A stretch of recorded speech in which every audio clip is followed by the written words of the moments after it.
the scars remind me to appreciate the days I don't have to serve and protect. How's everybody? I'm pretty good. How are you doing? Well, my week got off to a great start. I got money I wasn't expecting, and the doctor said the biopsy was benign. So, Wow. it's probably downhill from here, Where'd you get money from that you weren't expecting? That's somebody I was government? helping. No, it's somebody I was helping edit a manuscript. Oh. And she said, I really owe you for this. So she sent some money. So that's I'll take it. Yeah. That's nice. That's nice. Mm-hmm. Well, I need to. We really need to start off this podcast by talking about Avatar because I haven't been on since I saw it. But I just before we start talking about it, I was driving down here and I had my phone plugged in, and I've got YouTube on, and I'm just kind of flipping through, basically. News, what current events, and I'm an actor and lean a little bit more left than I do right, and so my stations that the phone knows what I want to hear, so I don't, but I'll get Fox News on and stuff also, but man. Everybody is talking about this boat strike and the fact they knocked off those two survivors. The double tap boat strike, huh? Well, when I was working with Navy SEALs, a double tap was speaking of Navy SEAls, we've got here we go. Here we go. We're gonna start with Avatar. Speaking of Navy SEAls, and make a right turn right up the bat. Yeah. So Charlie Sheen has agreed to come on the show, and in January. No, hopefully we can get him early in January, but when Charlie tells you that he's going to do something, he's going to do it. Yeah. And so that'll be really exciting. That should be a lot of fun. Yeah. Charlie Sheen is, he's very, very smart and very, very fun and funny, and his sense of humor. And yeah. So that he doesn't hold back either, which is a great quality to have in celebrities. He will say whatever, man. He doesn't hold back at all, which is great. Yeah. So what we've got going on here, I guess in the next month is, we got Doug Stanhope back. And what date would that be? So we're recording that 2 days before Cameron, so we probably won't release it until the week after Cameron. Okay, so, and then we've got Doug Stanhope, who is sort of responsible for me sitting here and having this fun and enjoying this thing that we do. Doug, for a long period. How many times were you on his podcast? Twice, I think twice. He'll call me up and be on the, we'll be on the air. He'll just call me up and like, we're on the air, Michael. I'll be on his pod. He does a football podcast, which is, basically betting, which NFL teams are going to play well that weekend and who his picks are. And so he'll every once in a while he'll call me up and say, you're on the air, who you betting on this weekend? And I'll say, I like, Tampa Bay because they've got the prettiest uniforms. And by the way, you still owe me $900 because that's how I pick my teams. And you do all the handicapping and, working to decide who you're going to bet on. Looking at the injury reports. And all that kind of, Yeah. He won this weekend, so I guess he's down to only 900 now. Yeah, he's down to 900, and we've bet next week's game already. But he's such a sweetheart, and he's so funny. And 3 or 4 years ago, before I met him, I sort of idolized him, just because, along with Louis C.K. and Bill Burr, they have a take on humor which is just phenomenal. And the fact that I've gotten to know him, that he's gotten to be a friend, and that and he thinks I'm funny. He thinks I'm funny, So, and he's like, you should do a podcast. You do a podcast. So the whole podcast originated a year and a half ago when we after the Super Bowl, we were here at a party, and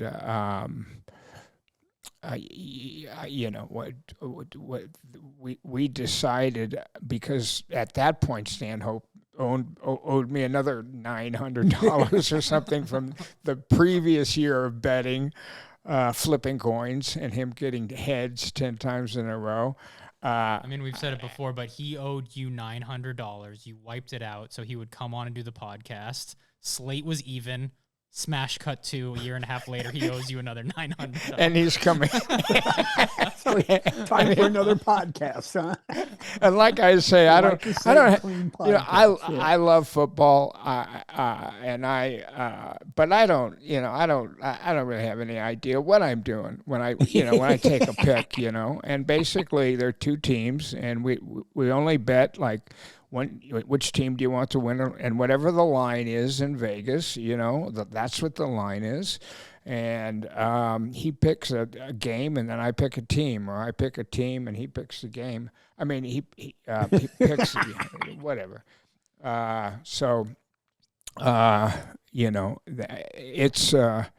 It's been kind of fun. I used to do it a long time ago. And like I've said on this show before, I used to be, I grew up in a family where my dad was a professional baseball player. He had the skills to play professional baseball. He played in college. He played in the World Series in college in a few games. He was drafted by the Cubs, but he wanted to be a lawyer, and he wanted to get married and have kids. And so...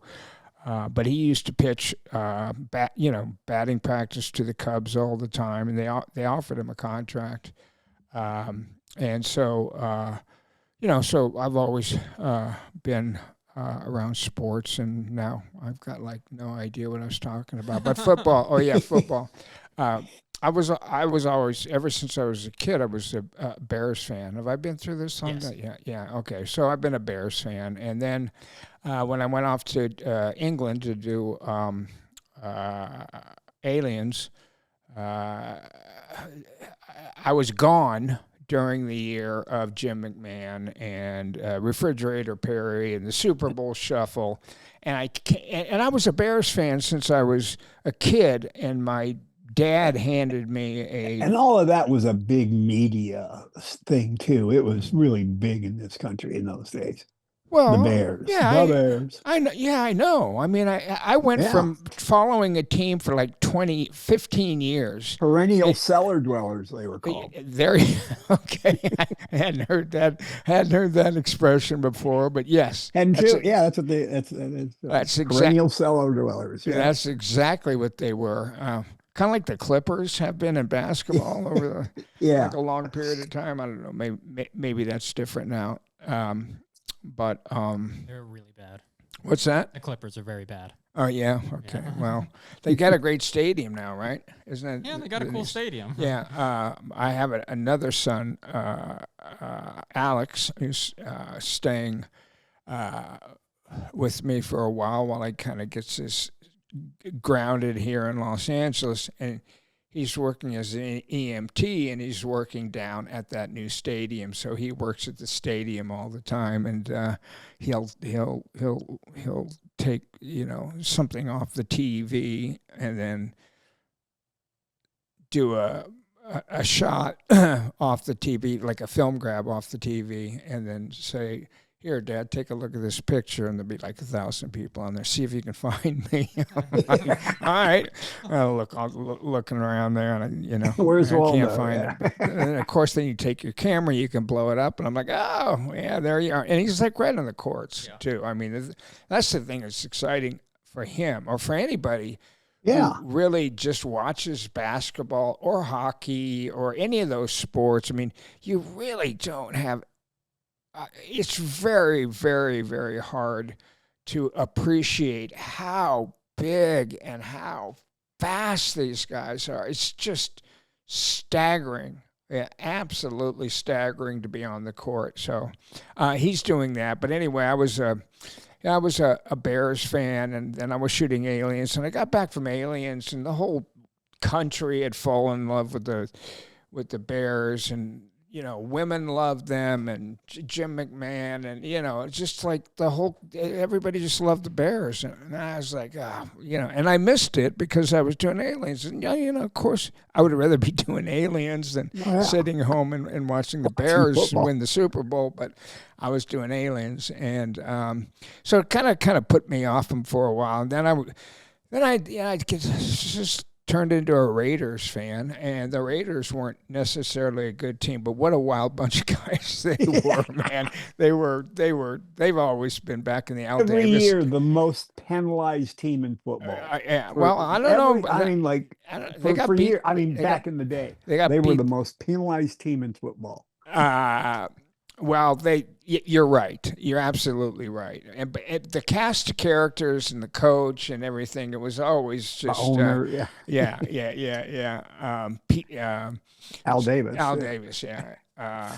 So I started liking them, and I followed them up until the time they called the Tuck rule on them or Tom Brady or whoever it was. It was Brady. Yeah, and that soured me on the NFL. Been a bit of a bane of your existence, I would say. Well, I became a Raiders fan, and there it was, the fourth quarter, and it's pouring rain, and Tom Brady's got his offense on his 15-yard line with a minute and a half left, and he goes back to pass and fumbles it, and the Bears recover. Game over, right? Game over. No. We're gonna call something that we've never called before in the NFL. It wasn't a fumble, and it wasn't a forward pass. We're gonna call something called the Tuck rule on this play. What? Like, I've been watching football since I was 10. I'd never heard of the Tuck rule. In high school, in college, in all professional games that I watched. I used to love watching football. Nobody ever called the Tuck rule. And when was the last time anybody has called it since? I mean, have they called the Tuck rule on anybody this year? It just was just something was way off on that. And kind of from that point on, Jimmy, I just kind of went, the NFL, and but I still have fun betting on it because basically when Stanhope and I are betting and on it, basically, he's got money, I got money. We're betting $100. So what we're really betting is, fuck you, you motherfucking loser. Bragging rights. Bragging rights, You are you are so horrible at this. I've never, and it's pretty much true with Doug, who's coming on, and maybe he can defend himself. But I've never, bet with anybody who has, you call it luck or, and I just think it's like really hysterical that he's got the podcast, which is all about betting and them deciding, him and a couple other comedians deciding, their lists and their whole rationale. If you're a and fan out yeah. there, you should listen to Doug's podcast, and whatever he picks, bet the opposite, and maybe you'll be up some money too. Yeah. That's definitely true. So we have Doug coming in, and Doug was the very first guest on our show, and you can go back and look at it. Doug is just a brilliant person and a brilliant comedian. And I just, the fact that he's my friend is really fun. And then, of course, we've got. I mentioned that Charlie's coming in, and Charlie will be great because we'll be able to talk about Navy SEALs together. He knows what a double tap is. By the way, a double tap, from what I've always known what a double tap is, going back to I think either SEALs or maybe even Uzi Gall when I did that movie for that Israeli director. Basically, yeah, you shoot somebody, and just to make sure they're dead, you fucking shoot them in the head again. Well, you remember in the opening scene of Heat, after the armored car robbery, when Al Pacino and the other cops are looking over the bodies, they refer to them as being victims of double tap. But it was a professional crew that did this because they were making sure. So that's, I think, where I first heard the expression double tap. So yeah, it's used in that context. In this context, they're using it like now everybody loves it. Like every station, every newscaster, everybody's calling this a double tap. Where actually, they blew up the boat, and there are a couple guys hanging off of it for, I think it was like a half an hour, 45 minutes. It's close to an hour. Close to an hour before they decided to kill him. Capsize half the boat. And the whole thing is like, it's just, our world, our country, every other country, it's just all fucking show. It's so like everybody fucking cares so much about these two fucking guys. Where are they from? Is it Venezuela? Okay. And maybe Trump doesn't like their president or whatever. And, the fact that, Americans killed over 100,000 innocent children and women in Iraq, just fucking killed them. And, it's like, the whole thing is It's a show. It's a show. Yeah. It's just like a show with like a cast of characters and teams to root for. One team is rooting for, one Who's side. Doug betting on? Let's take the other one.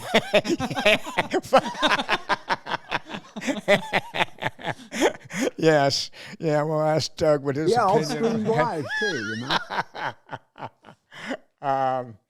So yeah, that is that whole thing is just better. I kept kind of changing the my phone to try to find something else to listen to, and that's all I kept hearing was double tap, double tap, And what a shit show, man! What a shit show. We're I maybe I'm when doesn't every generation say the fucking when people when they get to be my age didn't my parents go this fucking United States, the world's going to hell, man. It ain't like it used to be. Yeah. Seems like every generation's that is happening, and I definitely feel like it's, to me, all of it is it's just comical. That all of it is just the idea that we have a president who did that AI version of him flying in the Top gunning, yeah. Flying and dropping shit all over the Somalians or whoever. All over us, yeah. It's just like, really? That's where we are now. It's just absolutely crazy. But anyway, I did see Avatar, and I need to say, sort of at the beginning, is I think that people, although I didn't sign anything, and nobody told me when I walked in, but I think that people that are true people that review the movie, I think that they're not allowed to talk about it. It's embargoed. It's called an embargo. It is? Yeah. Is that something that happens often in movies, Yeah. Jim? Yeah, Okay. frequently.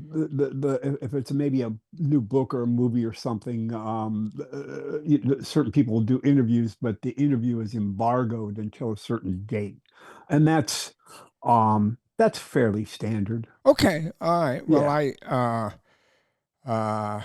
I the one thing that I used to be aware of, and I'm not sure if it's even true anymore, was that a lot of times if a studio didn't think their picture was going to perform very well, they wouldn't put it out for anybody to look at. That's right. They would cut back on the pre-screenings. Yes, so they And the get, review so screenings, or they'd they wouldn't get or they that wouldn't first make it available, weekend. They'd or get they the- wouldn't make it available for reviews until the movie opened. 'cause Yes, they didn't that's want what any that's word what of mouth. that's Yeah. what I meant. Yeah, so you at least get that first weekend, and And then the bad news starts then the bad circulating. reviews start coming in. So Yeah.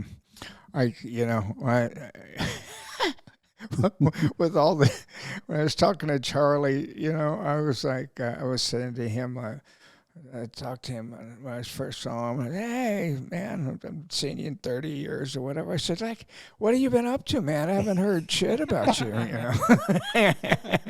I didn't, you kind of dropped out of sight. Like, are you working? Or Hey, kid, working? Yes.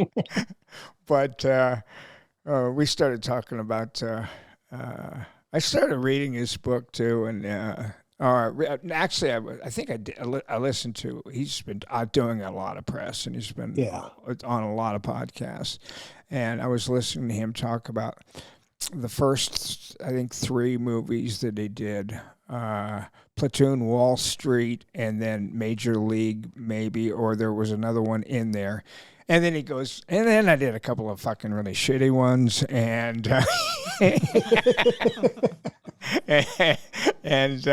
so when he saw me, we started talking about it a little bit, and he was like, "Yeah, you really cared about that, didn't you? You were really trying to make a difference, weren't you, Michael?" I was like, "Yeah, Charlie, I was."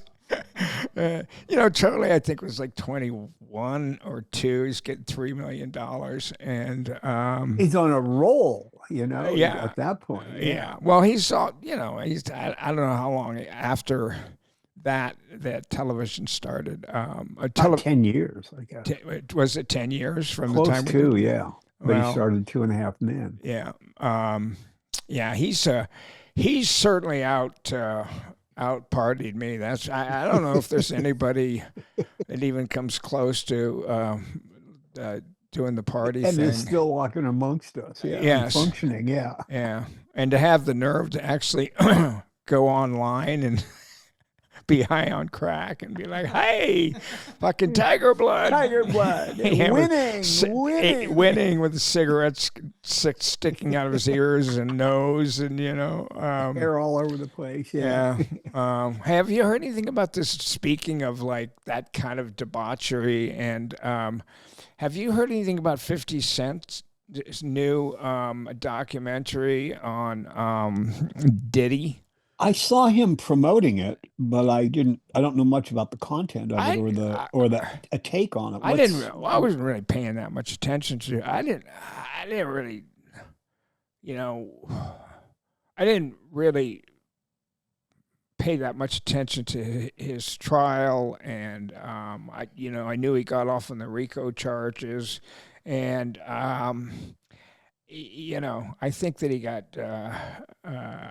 was found guilty of maybe transporting women across state lines, which has always been, listen, if you want to get laid, just don't cross state lines. That's really a bad idea to take a girl in Mississippi and then take her to, to. Don't take her to Vegas for the weekend. You're going to run into trouble. That never ends up well. Yeah. Well, I saw something. I saw some guy talking, a cop. It was on a podcast too. I think, he was a cop. But he was a Vegas cop, and he was talking about how everybody thinks that prostitution is legal in Vegas, and It's fucking not. It's not. It's just not legal in Vegas. Now It's there is. widely available, but it's not legal. It's widely, really, yes, very, very available. And there is the something ranch where There are certain counties where it's legal. are there other counties in the United States other than Nevada where you I don't can? know of any other state where it's legal. Yeah, such a horrible thing to be. Like what a horrible crime. Like, so terrible that there's only one county in the United States where you can do that.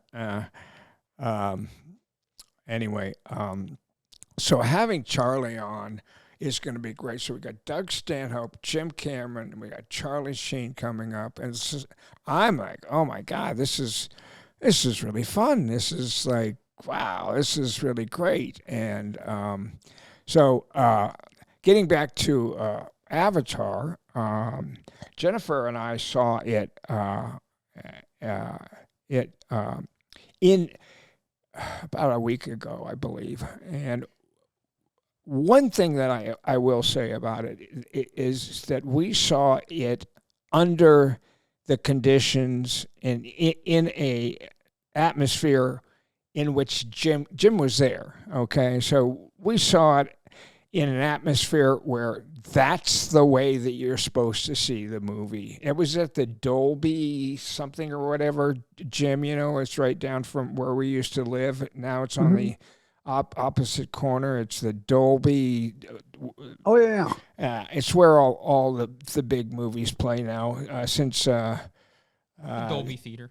Is that what it's just called? The Dolby Yeah, it's Theater. right by the Chinese. Yeah. Yeah, well, the Chinese It's where they do theater. the Oscar ceremonies every year too. Yeah. Is that where they do the Oscars? Yeah. Well, Grauman's used to be the place that we used to, that used to be like the big theater, and they turned that into a Cineplex 20 years ago. Yeah, But, they did a multiplex. Yeah. Right across the street is it the Egyptian, which is still there? And the El Capitan. I think the El Capitan is where Jimmy Kimmel does his show, but the Egyptian was about a block away.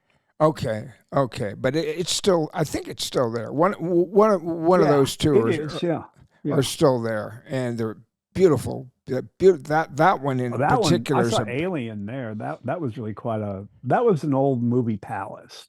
The Egyptian was, Yeah, I believe that's the one that I thought it was almost right across the street. So anyway, it was pretty close. Yeah. So I saw it in a. The way that Jim Cameron wants people to see his movie. So sound and on a big screen. Last time I saw an Avatar movie, and I might have seen it before with my memory, and I was going to give Jim an award for best movie. For at the Saturn Awards, and I was going to be the person who opened up the envelope and said, "Oh, it's Jim Cameron, the presenter." Presenter, thank you. Yeah, and it was for Avatar. It was for the last Avatar 2. Avatar 2, right? The Way of Water. Yeah, thank you. And I thought, I didn't remember if I'd seen it or not. I thought, I better fucking watch this in case Jim asked me something about it. I want to make sure that I was. You know how Jim kind of released the second one earlier this year, so people could kind of, get themselves up to speed to watch the third one now. Yeah. Well, that's kind of what I did, but. I think I watched it on my phone, and probably not the way that Jim Cameron wants people optimum circumstance. Although I understand that it's just okay. So first of all, everybody, the 3D, there seems to be much more 3D in this, or the 3D seemed to me to be better than Your phone? No. I'd seen it in theaters before, but it was probably a Cineplex or something like that. And the 3D I thought was amazing. And I, of course, I have the glasses on, and I'm trying to figure out if which shots are in 3D and which shots aren't. I'll pull the glasses down, put the glasses back up, and watch it. And of course, everybody, of course, it's a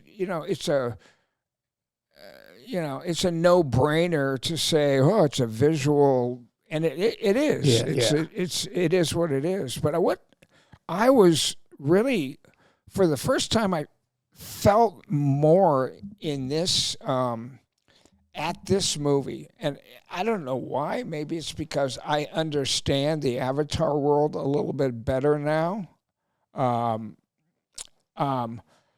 I had this on my phone. You can look it up for me.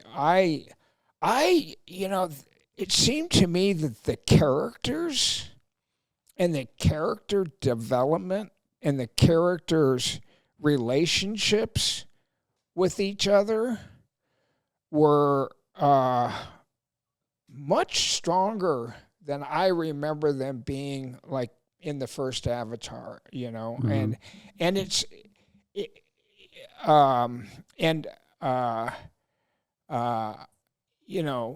again, I don't know what I'm really supposed to say about it.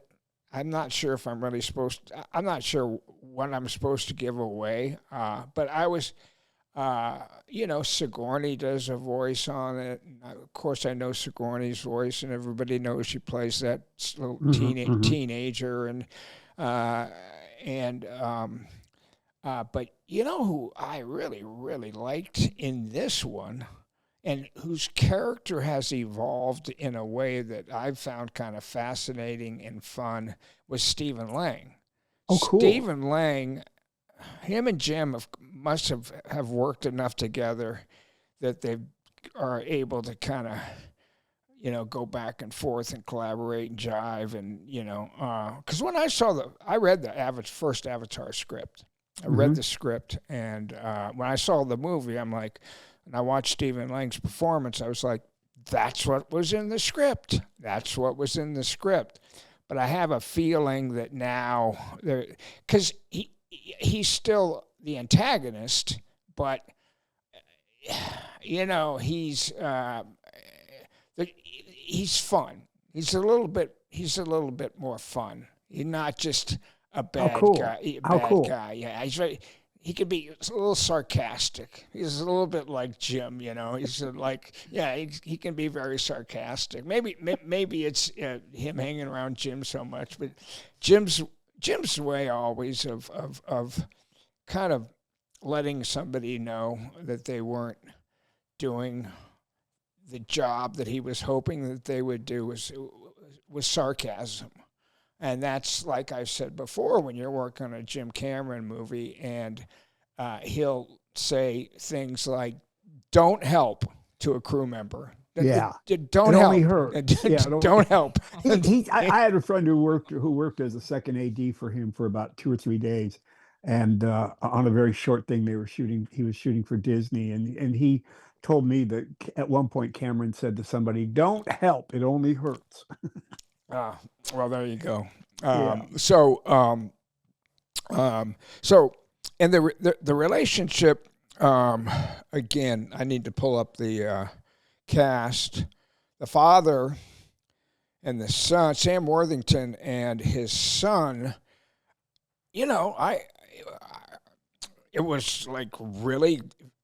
I thought it was really interesting. I didn't remember being pulled in by the story and the characters in the first two, and I don't even remember watching them per se, but I don't remember being pulled into the story as well, and the relationship between his father and his son, and I guess what happened in his father blames his son for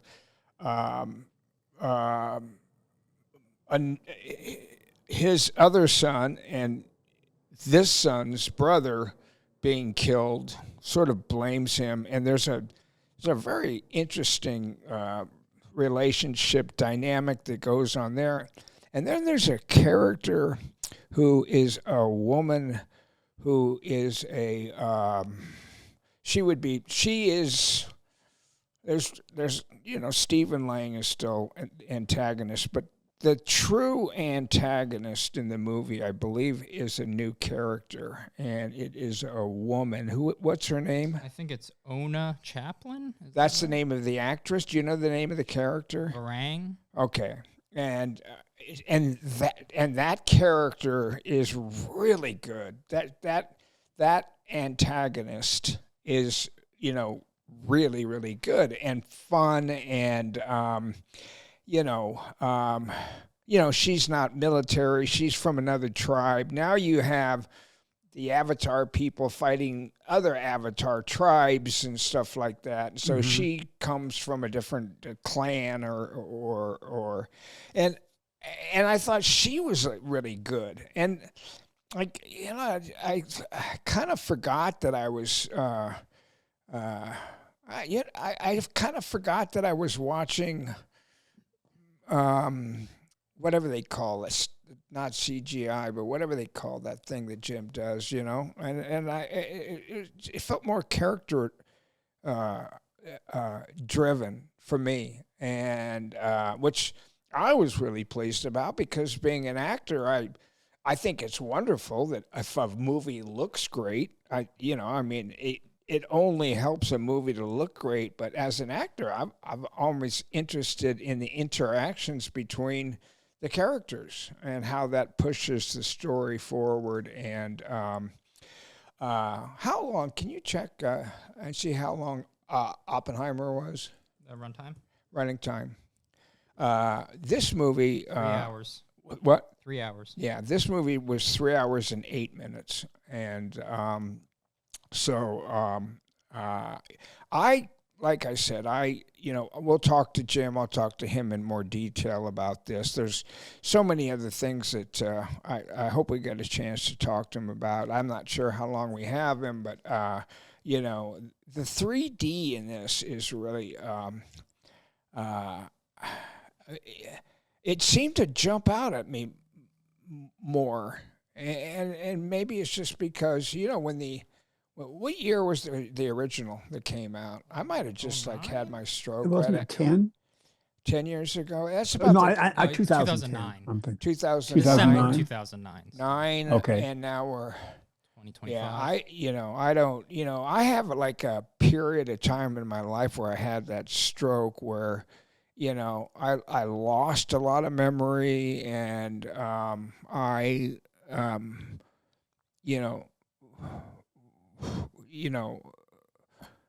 so it's.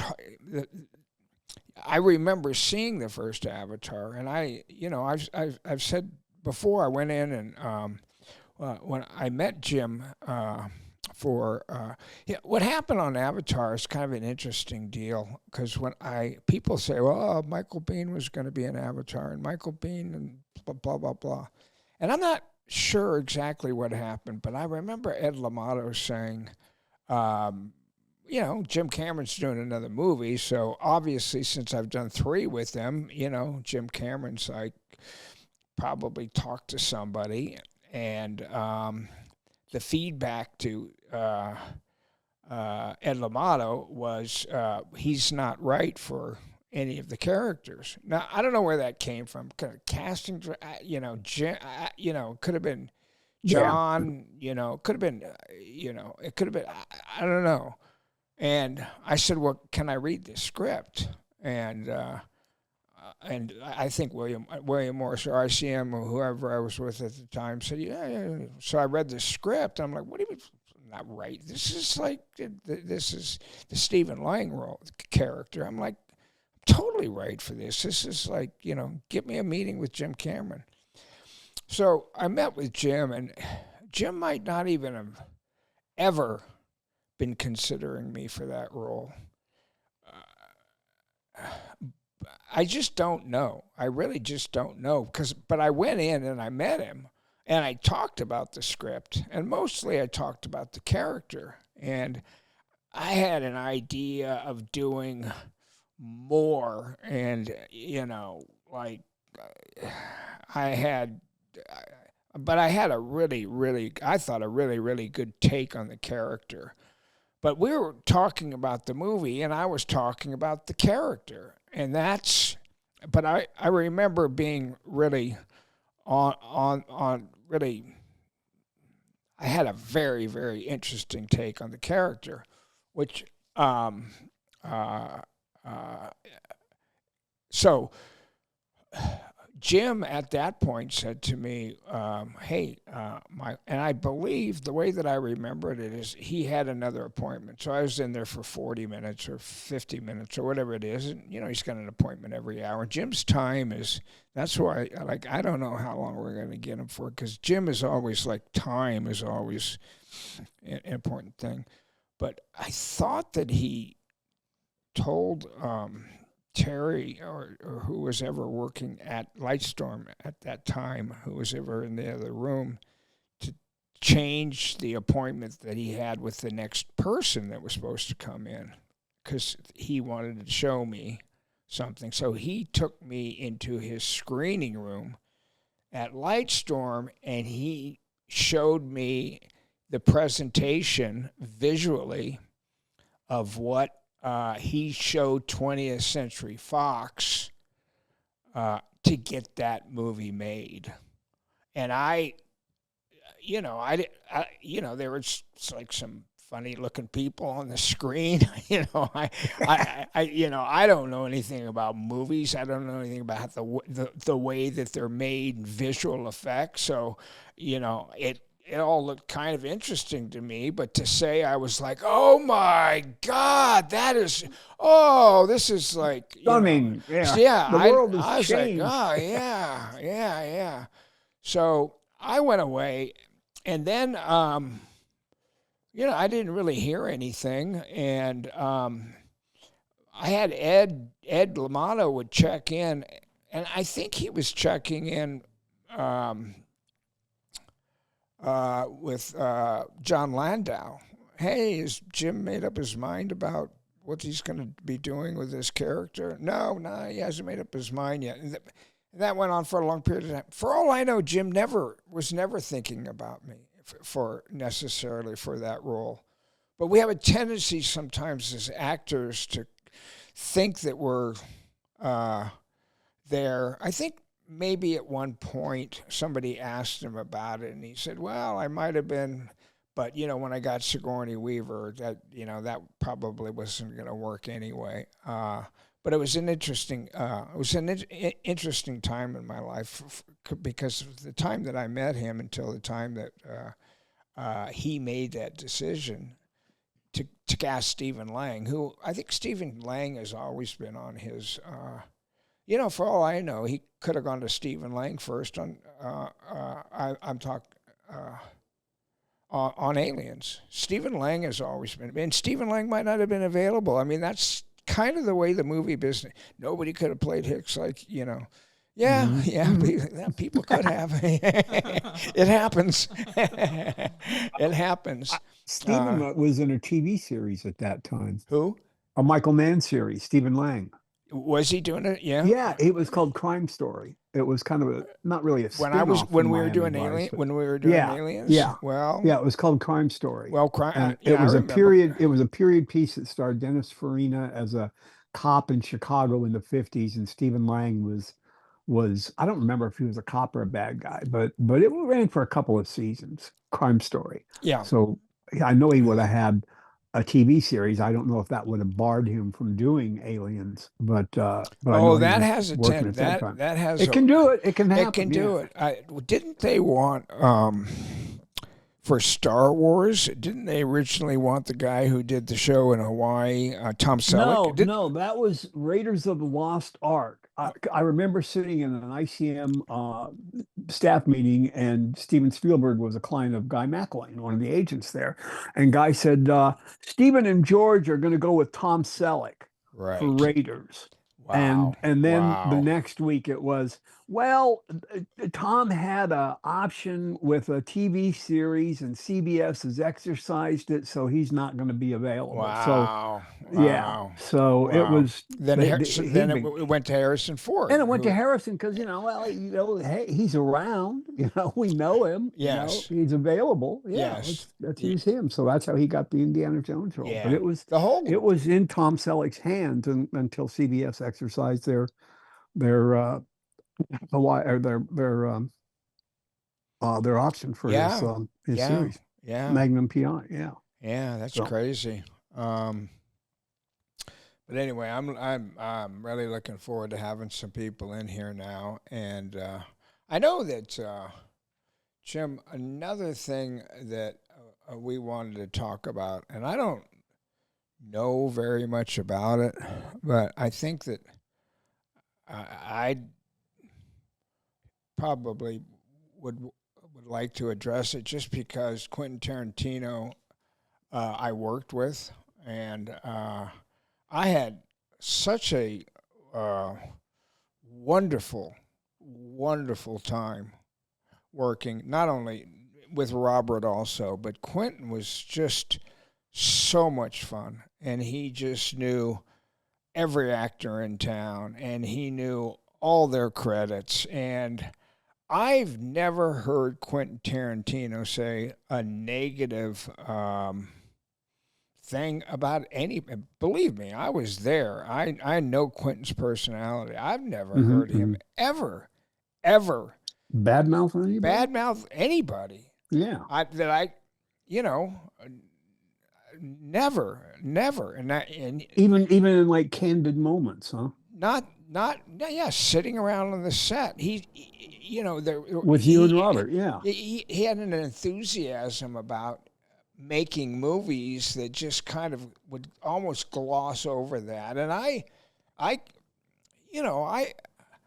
don't see movies and actors the same way other people do. People will say, well, this guy's really good or this guy's not good. It's very, very rare, very, very rare that I go to see a movie, see a piece of content and think like, oh, that actor isn't very good. It just doesn't occur to me. And it seems to me that like if you're an actor or an actress to have gotten into a position where you're on some TV show or in a big movie or whatever, you're going to be pretty fucking good. I mean, they've got a lot of people to choose from, And so when I heard that, Quentin Tarantino had talked about Paul Dano, who I would just like to give you my take on Paul Dano, and I think I saw it with you, Kalen, but he played like kind of an antagonist. He's like a bad guy in, was it Superman? Batman. He was the Riddler in the new Batman. He played the Riddler in Batman. Yeah. All right. So when I went to see Batman, I thought that entire cast. Who else was in that? It was Robert Pattinson, Zoe Kravitz played Catwoman. Yeah, but there's Colin Farrell was Penguin. Yeah. There's somebody else that was really good too in it, but that was Steve Buscemi. I think Steve Buscemi was in it also. John Turturro. Oh, John Turturro. John Turturro was great, absolutely great, and they were all great. Yeah. But I saw Paul. I didn't really know who Paul Dano was. I saw this performance, and I was like, "Fuck, man, this guy is good." I mean, I think I've said this before. I mean, I thought I knew how to play crazy. I've spent half my life playing crazy, but this motherfucker was like, he was so good. And he was so good that I started really paying attention to him and wanting to know, who he was and what other movies I could watch, because I thought his performance was so good in that. So the next movie I picked was a bizarre movie where he drags around a dead body. You remember that movie, Jim? Yeah, it's Swiss Army Man. Swiss Army Man, yeah, with the guy from the Harry Potter series. Daniel Radcliffe. Yes. I saw that movie. That's directed by the two Daniels, who then went on. Their next movie was Everything All at Once. Everything Everywhere All at Once. Everything Everywhere All at Once. Yeah. And that won the Academy Award for Best Picture? Yeah, Best Picture, yeah. And an Oscar. So, for Best Actress Oscar as well. So we all have our, obviously these guys are very, very talented and and this was the thing they did before that made somebody else give them a lot of money so they could go make an Academy Award winning movie. But I was like the old guy going like, I don't get this. I don't get it. And I really had trouble with that movie just because I'm old, I guess. And I just, but I was interested in Paul Dano. And then he played, when Spielberg kind of tells his story about a young filmmaker from Phoenix who moves out to California. What was the movie he did about? The Fabelmans. What was it called? The Fabelmans. The Fabelman, right. Well, then I saw Paul Dano, and in that, and he plays like a father in that, and maybe he plays a young Spielberg, but I think he plays his dad. Yeah, okay. If he's playing the kind of the young Spielberg-like character's dad, I'm telling you, I have never seen anybody pull off something that looked exactly like my dad looked like and talked like and walked like and acted like. My dad wore glasses. He had glasses. My dad had a pipe. He had a pipe. And there's just a certain vibe around the 60s that is, it's different. I'm looking at chairs here, the architecture, everything was just different then, and people dressed differently, and they kind of acted differently. It was after, just post World War II and all that kind of stuff. And his portrayal, I just thought in the Spielberg movie, I was like, oh my God, like he's so good. And so, if somebody was to ask me, who's my favorite, like young, and he's not probably young anymore, but and there's a number of 41. people. What? He's 41. Okay, 41. But, yeah. There are a number of really, really good people out there. He's got some great TV credits too. What's that? Soprano. He's got some great TV credits. He was Sopranos, in Escape from Dannemora with Benicio del Toro and Patricia Arquette. Escape from Dannemora. Oh, he was in that too. He was the one that breaks out with Benicio del Toro. He's fantastic in that one. Ben Stiller directed that, and it was really well received. Well, see, when I saw that movie, I didn't even know who Paul Dano was, and I was so blown away with Benicio del Toro. I've never seen Benicio del Toro. I mean, he just did this movie this year that came out, and with One Battle After Another. Yeah, and he's good in and everything, but that performance in that movie, God, he was good in that. Patricia Arquette played the She won the Emmy. Oh, she won the Emmy. Yeah. That and Ben Stiller directed it. That was an incredible show. Now I don't I didn't know that Dano was in that, but that's just because I was not. I was really. It was all about, to me. That was all about Benicio del Toro, and I'm sure that he was wonderful in that. So when I heard that Quentin Tarantino had made some derogatory comments about Paul Dano's acting ability, I was just stunned. I just could not understand. First of all, Quentin's just not that type of person. It's Well, so uncharacteristic. This is where I Yeah, kind it of wanted really to seems jump in. Is that uncharacteristic.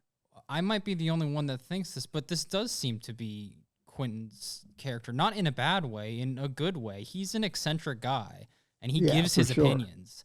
And he'll give his opinion on a movie or a director. And he likes to be a bit of a contrarian at Yeah, times, he's too. an eccentric guy, and he has takes. And this take, obviously, like, I don't agree with it. I love Paul Dano, but he should be able to give his take if he wants to. Everyone's jumping down his throat for this take that Paul Dano's a great actor, but, he had another take. Last year, he was the only person that liked the Joker sequel. Everyone fucking hated that movie. Can you go back? Yeah, that's true. Let's go back. Can you go online and can you quote me what Quentin Tarantino quoted about him and the other actors? It wasn't, it felt. I tried to look it up today. I wanted to listen to the interview before we came in. It's on the Bret Easton Ellis podcast, but it's behind a paywall. So you can only access it if it's for a Patreon. So you can only access it if you pay the money. So I went to go look for it, and I stumbled upon an interview that he did with Bret Easton Ellis on his podcast in 2015. Now, I didn't know. I thought that was the most recent one, and I started listening to it because I thought that was the interview. I got about 10 minutes in, and I realized, this podcast is from 10 years ago. Right. But the beginning of that podcast is all about Quentin being in trouble with the media and sharing his opinion. He said he threw shade at a director of an Oscar-winning movie that year. I think it was Selma or something like that. It was 2015. But the whole 10 minutes was about this same thing. Quentin Tarantino getting in trouble with the media for sharing his opinion, and everyone likes to jump on it. And it's like, this is what he does. And this is part of the reason why I love him so much is he says what he means. We can, just because he doesn't like Paul Dano doesn't mean the rest of us are going to be like, if Quentin doesn't like him. But if you don't, I thought that you would be able to pull up the quote, and it is not. Paul Dano's not my cup of tea type of thing. There seemed to be something that I thought that I read that wasn't behind a paywall that I looked at that was a quote. And I could be wrong. Here's what he said. Please go ahead. Tell me, Jim. Please tell me. Well, he's talking about how There Will Be Blood would be one of his top 5 movies if it weren't for Paul Dano. And he said, speaking of the movie that also stars Daniel Day-Lewis, obviously it's supposed to be a two-hander, but it's also drastically obvious that it's not a two-hander. He is weak sauce, man. He is the weak sister. He's such a weak, uninteresting guy, the weakest fucking actor in SAG. Okay. That's pretty blunt. Austin Butler would have been wonderful in that role, he noted. Daniel Day-Lewis shows he doesn't need a strong foil. The movie needs it. He doesn't need anything. All right. And that's precisely what Dano gave, according to Tarantino. Okay, first of all, how old was Paul Dano when he did that movie? That's about 18 years ago, so he would have been 22 or 3, somewhere in that range. Okay. All right. Can you repeat that quote again? Jim? Well, he's talking about There Will Be Blood would Yes. stand a good chance at being number 1 or 2 if it didn't have a big giant flaw in it. The flaw is Paul Dano. Yeah. Obviously, it's supposed to be a two-hander, but it's also drastically obvious that it's not a two-hander. He is weak sauce, man. He is the weak sister. He is just such a weak, uninteresting guy. The weakest. He's such a weak, uninteresting guy. I guess he's weak, huh? There's why are you shaking your Go head? ahead. No, I'll go after. What? Yeah, you go ahead. But that's Listen, Listen, if If you I were said Paul that, if Dano- I said if that you were- about Quentin Tarantino, are you kidding me? If somebody said that about Quentin Tarantino, you know, Quentin Tarantino would fucking go fucking live. It's one thing to say, you know, and first of all, I don't agree with him with There Will Be Blood. I never thought that Paul Dano was weak in I that. think he's fantastic in that movie. I think he's great and he's in that up. movie. He's playing against Daniel Day-Lewis. Daniel Day-Lewis. You know, it's one thing to say, yeah, well, he's not in the same league, and by the way, this isn't my opinion. Well, it's also of the character he's playing too. You know, he's not. The character wasn't bitter, you know, butting heads with Daniel Day-Lewis all the time either.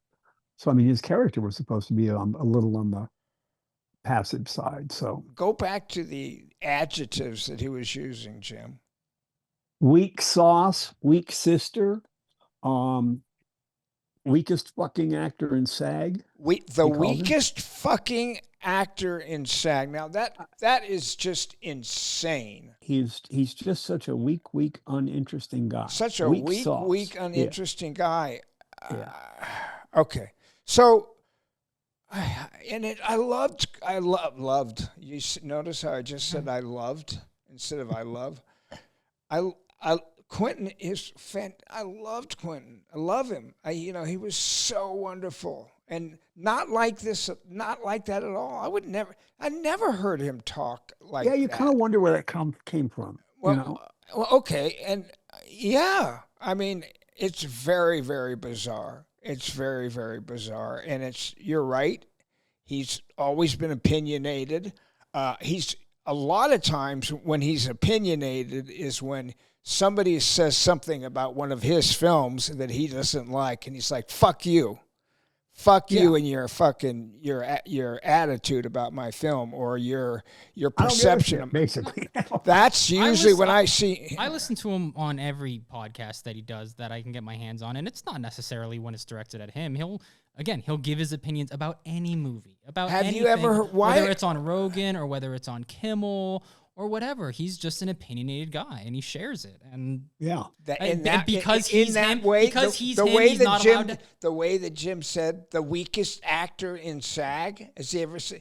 Is that what is that the way that he talks on all this podcast?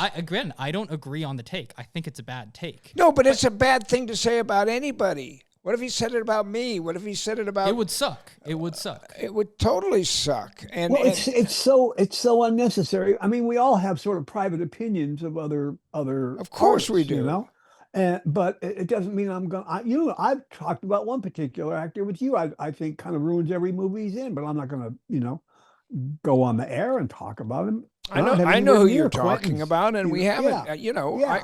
I agree. I agree with you, and he's a big movie star, and everybody, you know, it's gratuitous. Yeah, you know, it seemed, you know, unnecessarily provocative to do that. I thought, and all on the same page that we're talking about.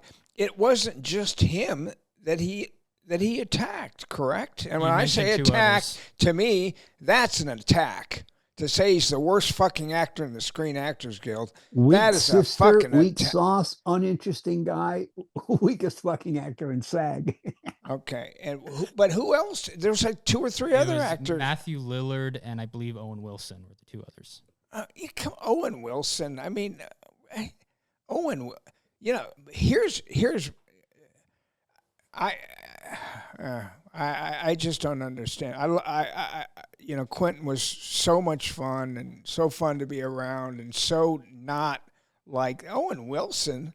Like nobody's saying Owen Wilson is the greatest thing around. No, Wilson, but he's fun. He's always been fun.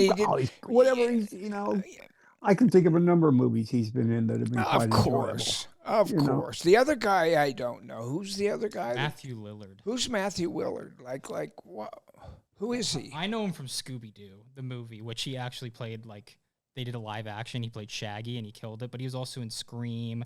He's in a new movie, a new series recently called Five Nights at Freddy's. But yeah, Oh, he was yeah. in the Scream franchise. She's all that. I mean, I could name some of his other credits. Okay, so he named those 3 actors. That was. I believe so. I wasn't able to listen to the actual podcast because it's behind a paywall, but just from what I'm reading online, those are the 3 that I got. Okay. I just don't. I don't understand that. I just and like. Okay, again, I don't agree with the take, What- and I wouldn't say that about actors. Who is this other? I'm sorry to interrupt you, Kaylin. Who was the other actor you mentioned? Owen Wilson. Owen Wilson. Bring up his credits. And see. Give me his top 5 movies that come up when you go to Google him. Well, he's Wedding Crashers is kind of okay, probably where he, right. he's in a new series on Apple TV right now called Stick, which is very good. With, Okay. Well, I'll look at the others. But what are his movie credits? He's got a shitload. What? He's got a shitload. Okay, but he's big for Zoolander, those- Marley Meet the and Me. Fockers, Meet the Parents. He was in that one. he was in that one. great in that. He Yeah. was great in Meet the Parents as the old boyfriend. Yeah. Oh my God, he was fucking awesome in that movie. Oh my God. Okay. He's in that Woody Allen movie, Midnight in Paris, Right. Zoolander. which is kind of fun. Okay. All right. Well, I don't. I would just like to say that I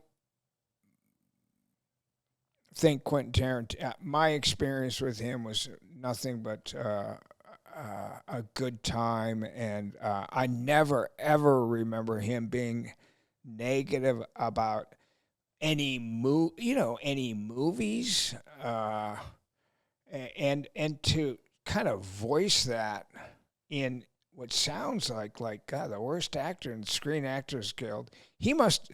I have a feeling that Paul Dano must have turned him down at some point where he wanted him in a movie, or something along those lines. But anyway, I just wanted to say, again, Go I ahead. might disagree with the take, and you'll say it's in You bad might taste. disagree with the take that he's the worst actor in the Screen Actors Guild. Yeah, again, I love Paul Dano. I But think do he's you think fantastic. that somebody should be saying that? If that's their opinion, Do you if think, that's do you their really opinion, think that's his- I would rather Quentin share his opinion and be controversial about it than keep it to himself. I want to know what he thinks about actors and what he thinks about movies, and I would rather him share a bad take than not share anything at all. just Quentin or maybe Anybody, Jim? anybody. But especially those that are in the movie industry and people that are that prominent as him.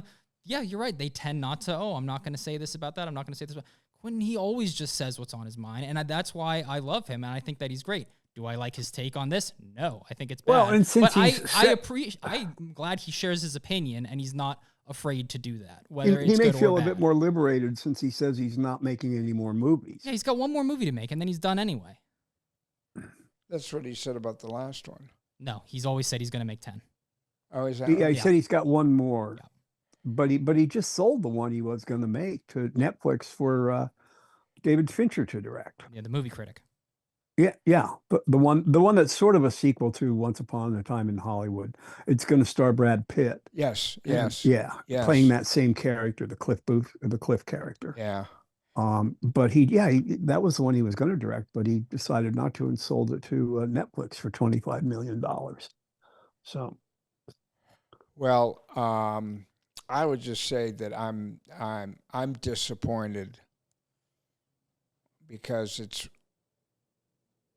one thing to have an struck me a opinion, little and bit it's as bad it's form, it's one you thing know? to have an opinion. It's another thing to attack a person in that way, and that's it. Just is like everybody's trying. Everybody's it's not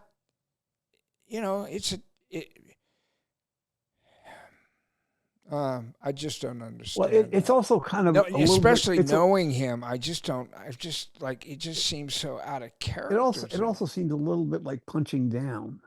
of course. Well, Well- yeah. I mean, Well, he's going to why? be punching down on whoever he's talking Yeah, about. exactly. If he's going to Why? be negative, he's going to be kind of punching down because he's right up there at the top. Of course, yeah. People revere him. But what's the point? what's in it for him?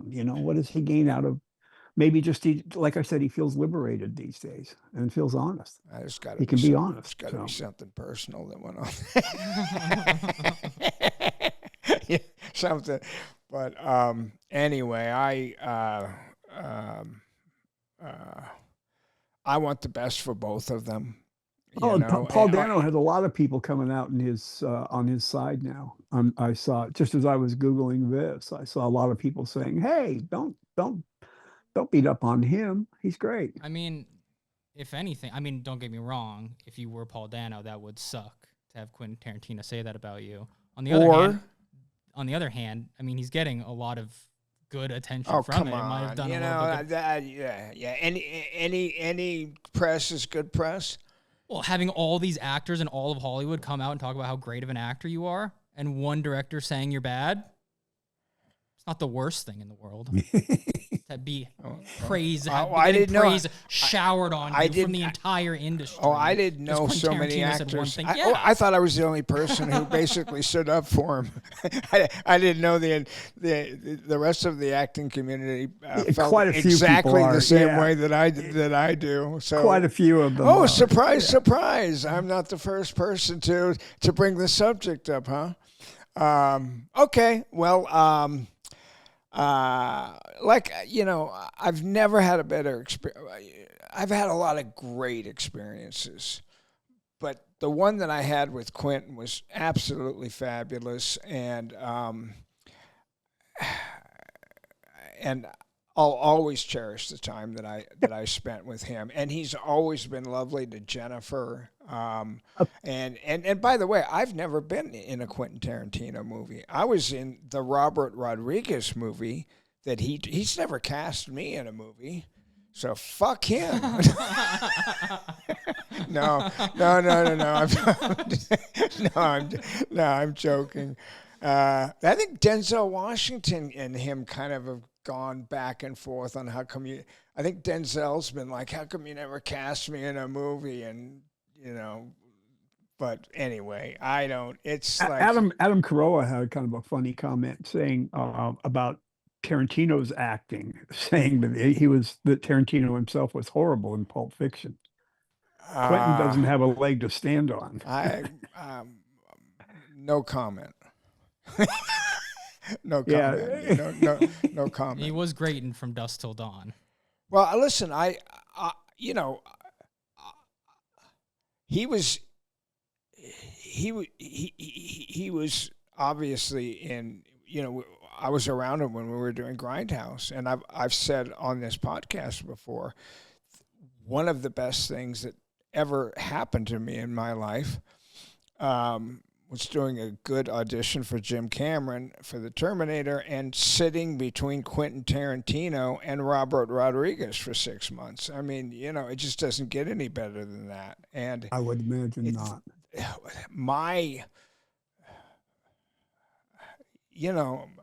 My remembrances or whatever, like the way that I remembered him was just positive and loving movie. And I used to talk about how Robert and him, they just breathed movies and they were enthusiastic and fun, and like Owen Wilson, like Inspiring. Yeah, I imagine they were like, inspiring. I think you'd have a hard time finding anybody who could do a better job as the old boyfriend in Meet the Parents than Owen Wilson did. Yeah, I mean, I wouldn't cast him in There Will Be Blood, but he's great. He's great in The Wedding Crashers. Yeah. Well, you probably wouldn't cast the other guy In Wedding Crashers. in Wedding Crashers. Exactly. Yeah. Okay, well, enough about that. It's just none of my business, really. I was just surprised because I know him, and he's always been so friendly and open, and, we've had lunches together at the Mexican restaurant in Hollywood that he used to always go to, and I was around him a lot with Jennifer, El Coyote. I was around him a lot with Jennifer, and he's just always been such a breath of fresh air as far as his enthusiasm about movies. And maybe I haven't been paying attention to him for the last 5 or 10 years, or my phone is not, throwing stuff at me that Quentin. I know that Quentin Tarantino's been reviewing movies, and so like I see what Quentin Tarantino thinks about Aliens. I see what Quentin Tarantino thinks about One Flew Over the Cuckoo's Nest. I know what Quentin Tarantino thinks about this movie, and that seems to be what comes up on my feed over and over and over again. Is him basically usually praising movies. Yeah, he'll praise some movie. Yeah, and he might say, this didn't quite, or that didn't quite. But that's what I'd seen. So, and I'm I'm late to this game. This probably happened a week or 10 days ago. And but let me see. How do we go out now without? Tell a joke, Jim. you heard anything? The thing the problem about this is now I can tell my son's pissed off at me because I don't agree. Because I don't agree with him. Listen, you're sitting over there kind of moody looking. First of all, I was thinking about whether or not I wanted to get into Christmas movies this episode because we talked about doing that. I was thinking about bringing that up. Yeah. But listen, the whole internet disagrees with me. They agree with you, and that's fine. I don't care, but I'm just giving another take here that I appreciate Quentin Tarantino's honesty. If that's a bad take, all right, well, so be it. But I like hearing him talk unabashed, without filters, being who he is. I enjoy that Quentin Tarantino, and I'll listen to him whenever he does an interview that I don't have to pay for. Okay. I'm not mad at you. I don't give a fuck.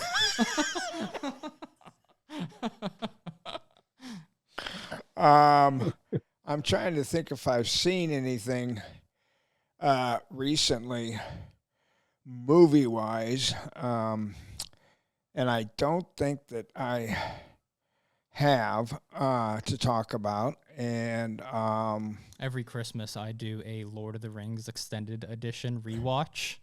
So I've been watching the Lord of the Rings extended editions, which the Return of the King is 4.5 hours long, and I watched that the other night. You did? Yeah. The 2 nights before that, I watched the first 2, but yeah, the third movie extended edition is 4.5 hours long, and I watched all of it and loved every minute of it. Do you consider that a Christmas movie? It's my Christmas movie. I don't know why, but it is. Every Christmas, I always rewatch the Lord of the Rings trilogy.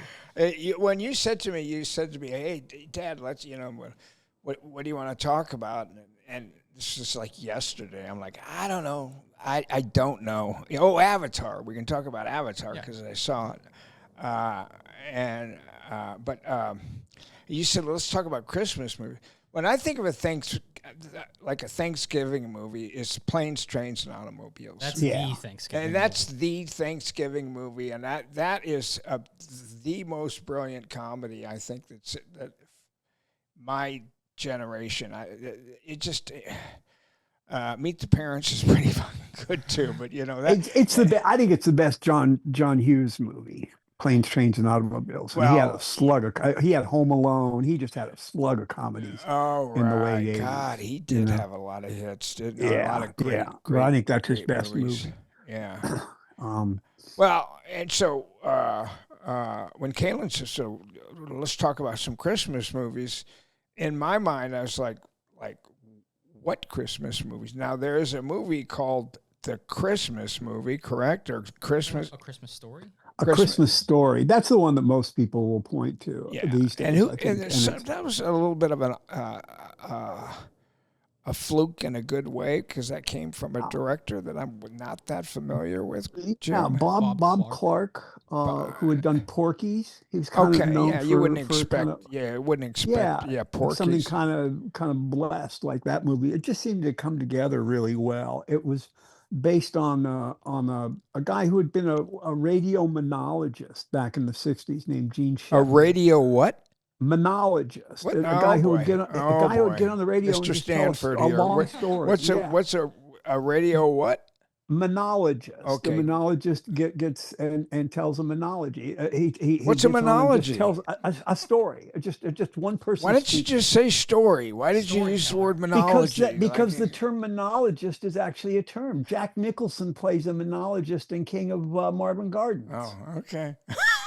You, I should have paid attention in school. I should have been You know. sitting next to Quentin and get into the movie trivia with him. But Gene Shepard would get on the radio, and it was syndicated around the country, and he would just tell stories, just go on and tell a story about long stories about his family and his upbringing, etc. And Christmas Story was he's the narrator of that movie. And he's basically kind of telling the story of his days growing up as a kid, you know. And I thought the movie was quite Well, charming. And recently, you know, Bad Santa, I guess. You know, That's one of my favorite comedies of all time. That one's pretty good. I love that movie so much. yeah, Bad Santa's a very good one. And hasn't Kurt Russell played Santa Claus in Christmas Chronicles. Yeah, so fantastic Christmas movie. It's great. Yeah. yeah. And so I have not seen him as Santa Claus. You know, it's interesting. I was talking to Dashiell, my 10-year-old son, yesterday, and we were talking about Christmas and who's the guy who comes and delivers all the presents? Fucking Santa Claus. And Santa Claus. Yeah. And I said, like, you know, because you Google anything you want now, and we were driving, we were in the car, and we were just talking, and Christmas came up, and I said, like, how long has Santa Claus been around? And so he picks up his phone, and he looks at his phone, he's like, yeah, it was fucking like 400 years ago, like the original Santa Claus, because he came out of nowhere and told me that it was Coca-Cola that made Santa Claus red. That before Coca-Cola depicted him in a red costume, that he wore green. And so he just came out of nowhere and said that to me, and I'm like, oh, okay, well, that's. And then I said to him, well, how long has Santa Claus been around? So he looks at his phone, he's like, 400 years or some like it goes way back, and I didn't really want to get too much further than that, but I was like, you know what I am interested in is when did the reindeers when did the reindeers appear in Santa Claus's story? So he looked that up and he's like, 1964. I was like, what? Rudolph Santa Claus has been around song. for 400 years, but he's only had the reindeers for the last, you know, maybe it was 4,000 years ago. It was a long time ago. I thought it was kind of funny how Santa Claus had been around for so long, but the reindeers just made their, and I think that he went on to tell me that it had to do with an animator who animated the reindeer. And that's where the reindeer came from in the 60s, was somebody who done. Well, there done was that. also a song that came Rudolph out the- called Rudolph the Red-Nosed Reindeer. Yes, there was. And Remember it's- that? Yeah, of course I remember. Who Yeah. doesn't know Rudolph the Red-Nosed Of Reindeer? course, of course. He had a very shiny nose. And if you ever saw it, Okay. you would even say okay. it close. We got to put a stop there. Go ahead. Well, I'm just seeing, I just Googled it, and it says Santa's reindeer come from a mix of Scandinavian folklore, early American children's literature, especially Clement Clark Moore's 1823 poem. Oh, So it might have been okay. So, earlier. well, maybe I didn't have And the the same. classic 8 were cemented by Moore, while Rudolph was a 1939 marketing creation. Okay. 1939. Yeah. Well, that's a different. You're looking Google. He was looking on AI. The first or mention he of was looking the on first AI. mention of reindeer pulling Santa's sleigh appeared in a children's booklet published in 1821. Oh, Wow. okay. So, Wow. All right. Well, how long has Santa Claus been around? It's like 4,000 years. It's something ungodly. Well, Let's see, Santa Claus I don't know based when on he this morphed source, it's from been around Saint for Nick nearly to 1,700 years. 1,700 years. Okay. But yes, it was the Coca-Cola marketing campaign in like the 40s or 50s that turned him into the red, white beard, jolly Santa Claus, because they wanted to somehow get people to drink Coca-Cola when it was cold. because it was a summer drink and people would drink it when it's hot outside. So they created the marketing campaign. They created Santa so people would consume Coca-Cola when it was cold out. Well, so some of Dashiell's information was right. I've never understood how. I was sitting next to somebody yesterday, and they ordered a Coke Light, and I was like, "Who the fuck orders a Coke Light? You know, it's Diet Coke, right?" I mean, I didn't even Coke Zero? Coke Zero. Yeah. Coke Zero. Yeah, that's what he ordered. Could I have a Coke Zero, please? And it kind of took me back because it always seemed to me that they just kind of made a mistake when they did. But it's still, obviously it sells and people like it because they still have it. But it seemed to me that when they came out with that,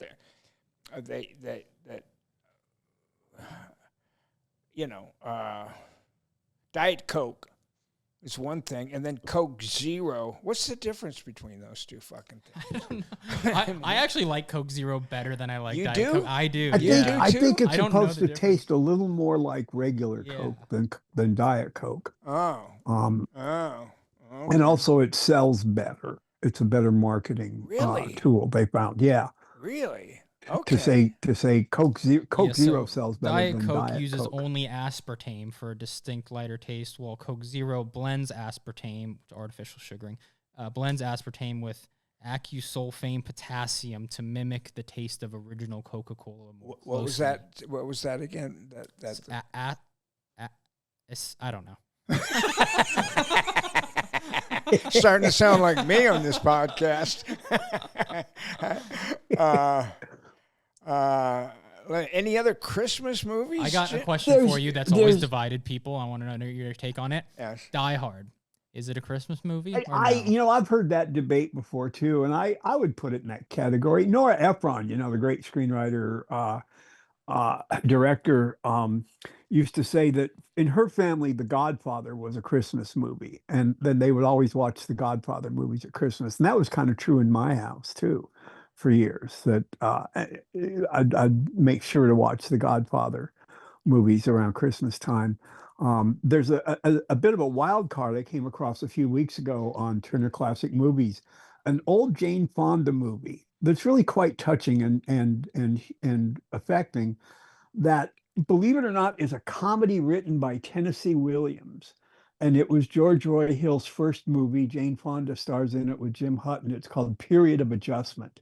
And that shows up on Turner Classic Movies every Christmas season. Period of Adjustment? It's a comedy, and it takes place on Christmas Eve. George Roy Hill's first George movie? Roy Hill's first movie. Wow. It was based on a play, and it's a Tennessee Williams comedy. You don't hear those words together very often. That group of people: Jane Fonda, Tennessee Williams, and George Roy Hill. Jim Hutton. It's basically Hutton's four father. people, two young couples. Yeah, two young couples on Christmas Eve. Who's the other couple? And the other couple is Tony Franciosa. Yeah. And an actress named Lois Nettleton. Yeah, I remember. And that name. the two guys play Army buddies, and Jim Hutton, they were Army buddies who were veterans of the Korean War, and Jim Hutton's kind of got a brittle edge about him, really suffering PTSD, but they certainly didn't call it that in those days. Shell and shock. he's just married call Jane that. Fonda, who was taking care of him in the hospital, and they haven't been able to consummate their relationship yet. And they go stay with a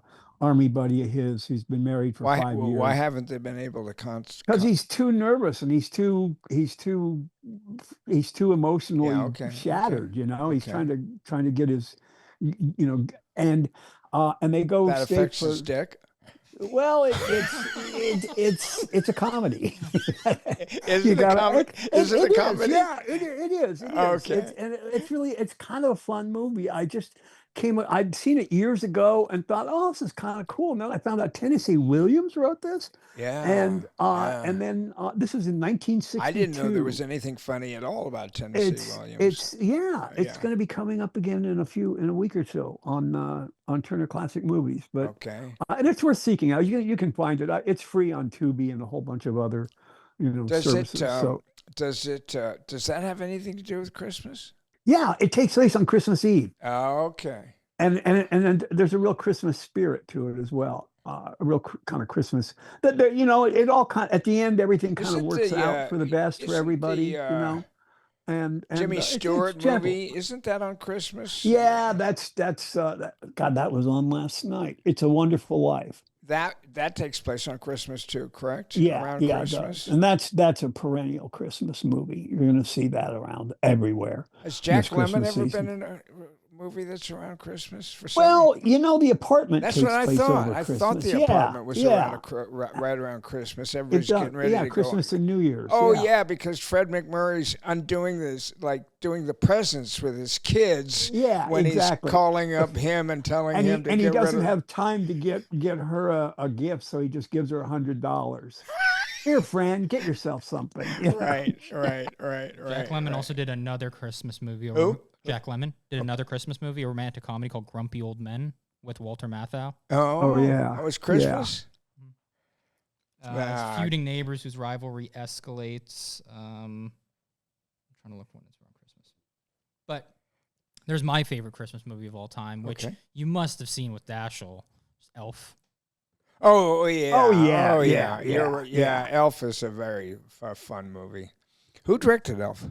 Favreau. Favreau. Yeah, that was I like think his that was first, I think yeah. that was his first Yeah. Entry into directing. Or No. directing He something did other than- Cowboys and Indians first, and then he Aliens. overcame the box office. I wanted to ask you something. Is it able to find out how much the avatars cost to make?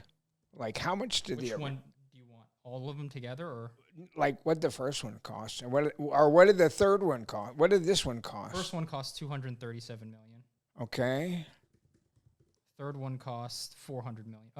Reported budget exceeding $400 million. Citing figures closer to $460 million. 400. Oh wait, no, that's The Way of Water. Around $400 million for The Way of Water and Fire and Ash, as it looks like. Okay.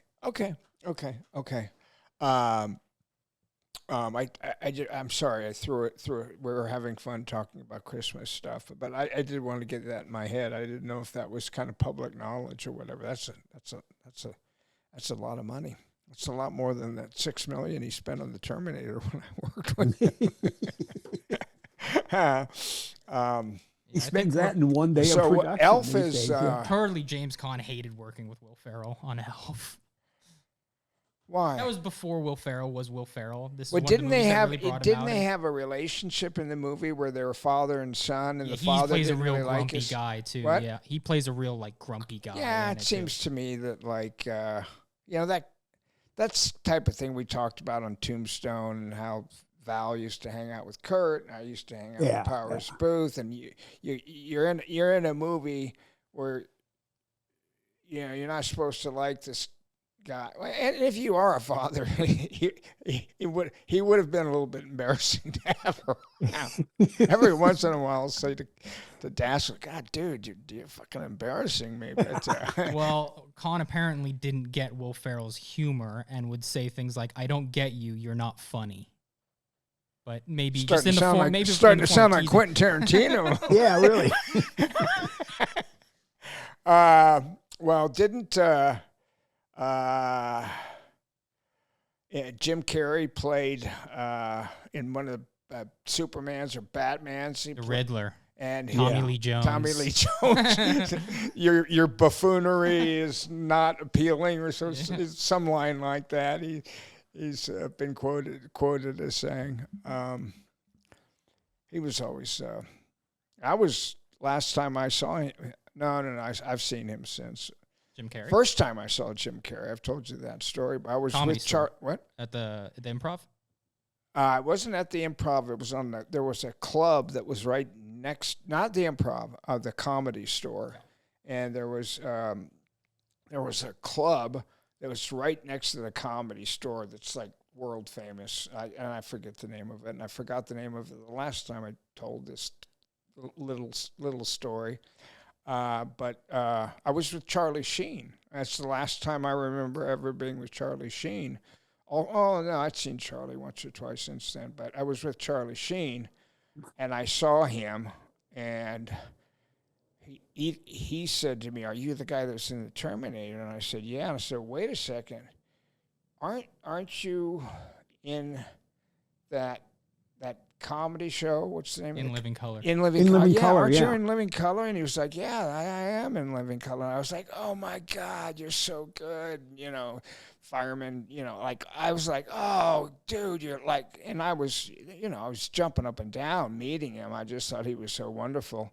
And he said, "Yeah, but I want to do what you do," and meaning movies. And of course, he went on to make a lot of great movies. And he's sort of like, I don't know why, but he's kind of dropped out of really making movies other than the one that Sonic. What? He's in the Sonic movies. And by the way, the last Sonic movie that I saw, because I watched it with Dashel. No, I just watched it on my own. I'm be honest.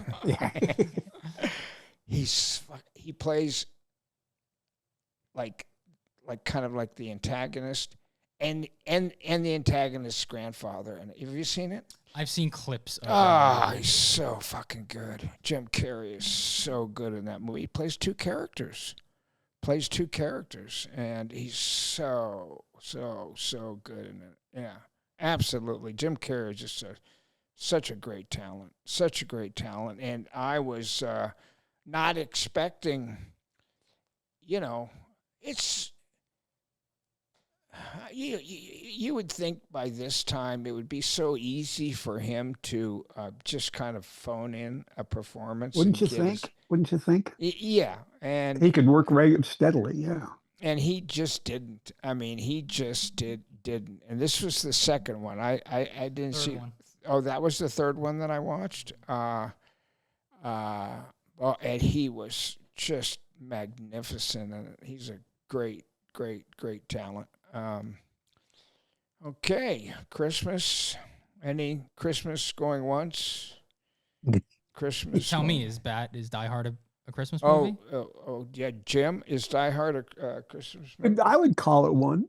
It takes place at a Christmas party, and it does have a kind of a happy conclusion in that he sort of reconciles with his wife and their family again. It seems like that's where it's going to go. So I'd certainly put it in that category. I'm pretty liberal in terms of my what fits into a Christmas. If The Godfather is a Christmas movie for me, then yeah, Die Hard will fit into that category as well. Is that John who directed that? John McTiernan. McTiernan. He was on a roll at that point. He did like Predator, Hunt for Red October, and Die Hard, all within about 3 or 4 years. That is a nice little role. Well, tell me about it. Yeah, those are 3 good movies.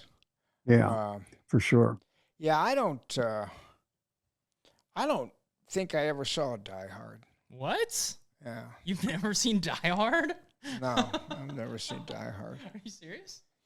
Well, Jim knows this about me. There's certain actors that are kind of around my age that kind of blow up, and my way of making myself feel better about that happening to him and not me is not going and watching his movie. So I don't think that.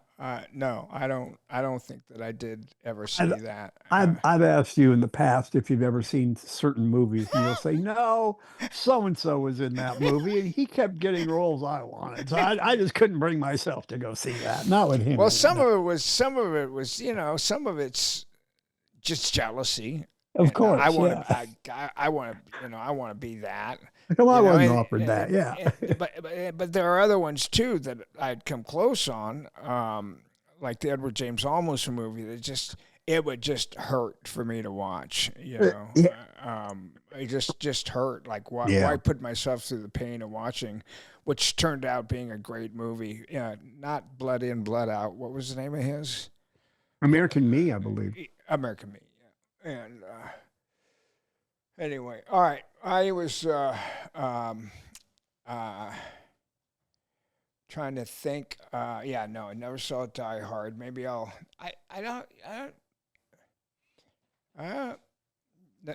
Who was the bad guy in Die Hard? They had a really good bad guy too, right? Yeah. Alan Richmond. Alan. Yeah. Yeah. Rickman. And was he a terrorist? Was that it? He was a terrorist in a building or something? And Yeah, but he was a really polished terrorist. He spoke with a great British accent, he wore a suit, and he was kind of well spoken. yeah. And yeah, but he was, I think, like they were German terrorists or something like that. That was the real secret to them. And was there a love interest, or is there? Oh yeah, his sort of estranged wife, And who played that character? Bonnie Bedelia, I believe. Bonnie Bedelia. Oh Yeah, my yeah. God. Yeah. Wow.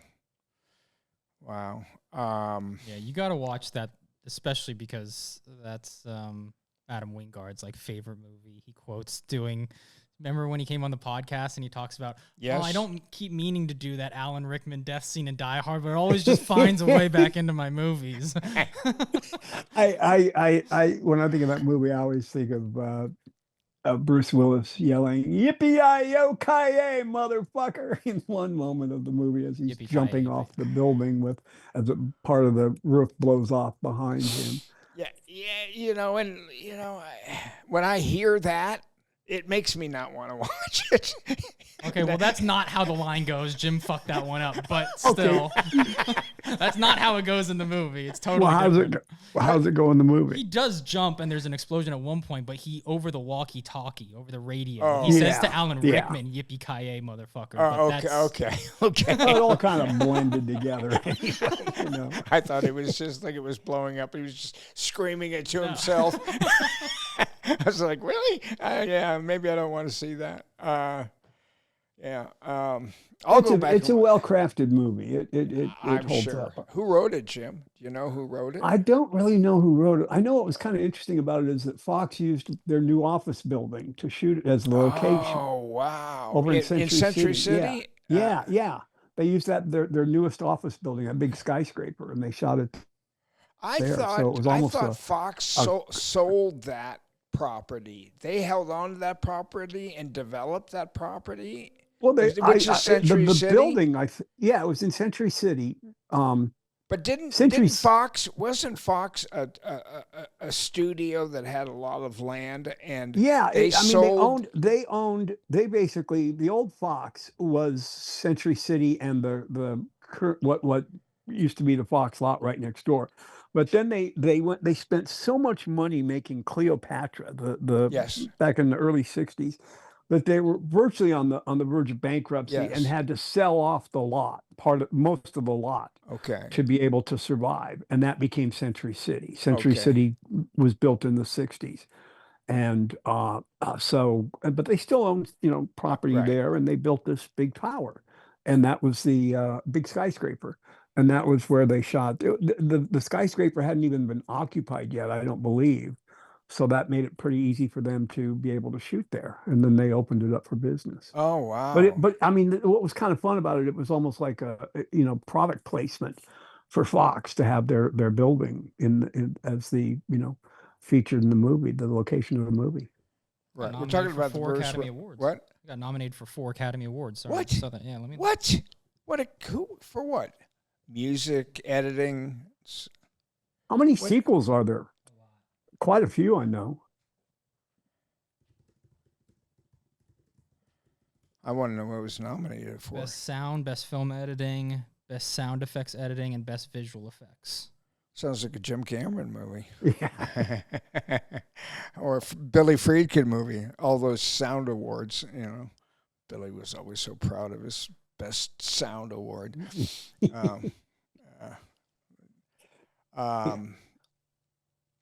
Okay, what else? Any other movies? Any other Christmas movies? Home Alone. Oh, Home Alone. Yeah, Home Alone's a lot of fun. You know what? Dassel is getting old enough that he's not scared of stuff anymore. And I walked in last night, and he was three quarters of the way through the thing. Okay. Yeah, with Kurt. Yeah. The Kurt okay. That's my yeah. favorite horror Yeah. movie. Yeah, I know. Yeah. It's a great. I was telling. I'm like, what are you watching? And just the thing, and he had gotten past the point where you saw the blob and the dog and all that kind of stuff, and I was like, oh, dude, this is considered one of the greatest. And I didn't watch it with him, but the last time I saw it, I was like, God, this has got to be in my top 5, like science fiction, like, yeah. Go ahead, It's Jim. clearly an example where the remake was better than the original. Well, yeah. The thing that was kind of interesting, I remember Kurt Russell either on, I probably saw this on my phone somewhere, him talking about this. Either that or this might go all the way back to Tombstone. But if you watch Kurt Russell in The Thing, he wears a hat that is, it looks like a cowboy hat, but it's basically put on sideways. And it's the most bizarre looking hat you can ever imagine somebody wearing.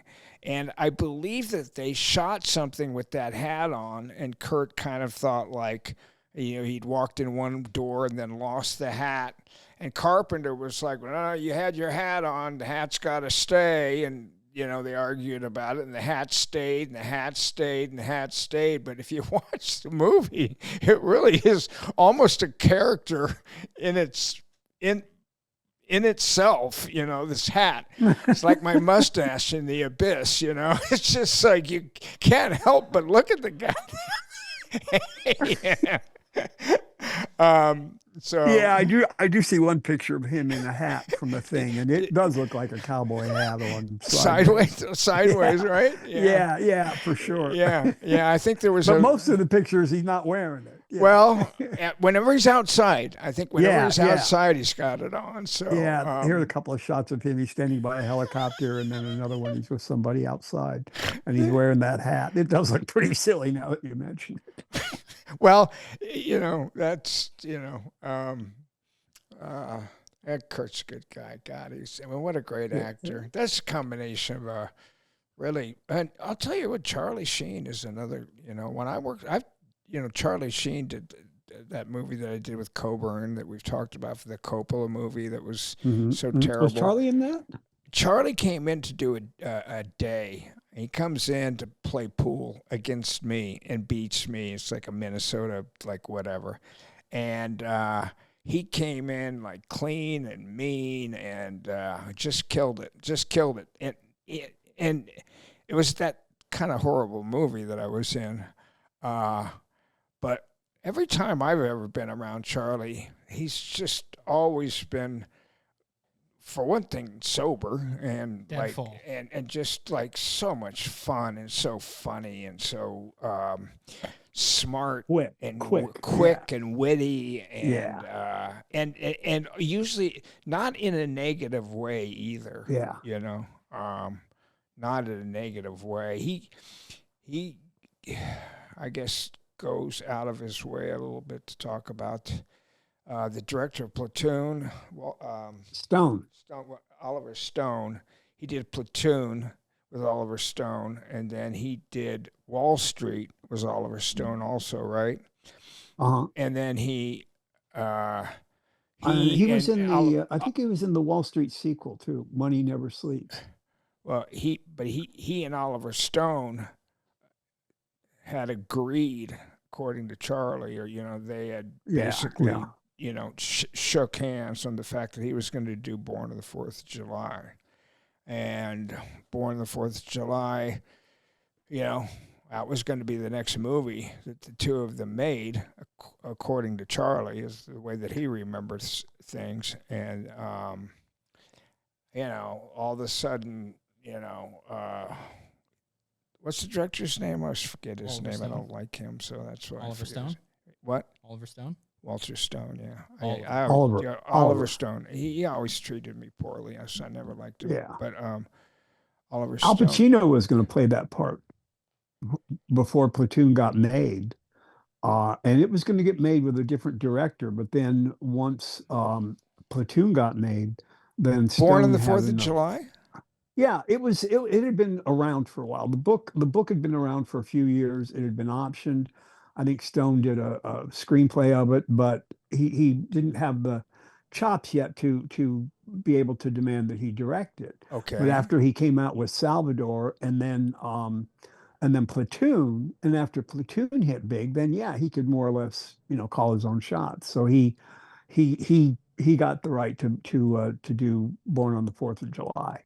Well, he directed Wall Street too, correct? Yes, Yes, before okay. 4th of July came along. Right. Yeah, So he the did- he two had of done- them had done 2 movies Yes. in a row, both very successful. And Yeah, back according to to back. Charlie, they shook hands and said, Born on the 4th of July is going to be our next one. Yeah. Yippee-yay, whatever. And,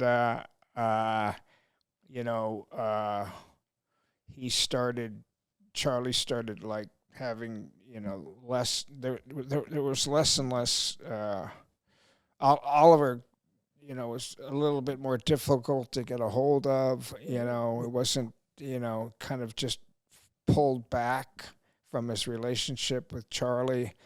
And, Charlie just thought he was doing the movie. And Emilio, his brother, Emilio Estevez, called him and said, are you sitting down?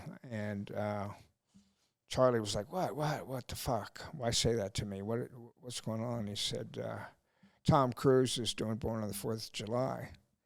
And, Charlie Sheen has a way of telling that story of what I would consider just betrayal, Mhm.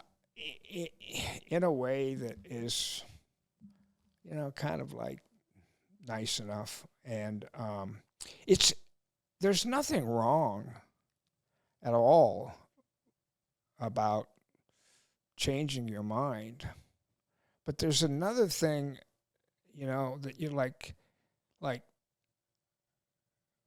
why not call Charlie? Yeah, I at was going to some say, would point? it have softened the blow any Yeah, if of Oliver course had it called would him and have. said, Of course it would have. yeah, of that's course it I would think have. that's I've always It would have I been think like that's Jim very true. Cameron not calling me to tell me that my scene had been cut out of Aliens 2 or 2. I mean, Yeah, yeah, T2. yeah. Uh, T2. Yeah. Yeah, I mean, why not call up Charlie and say, Charlie, listen, as much as we talked about this,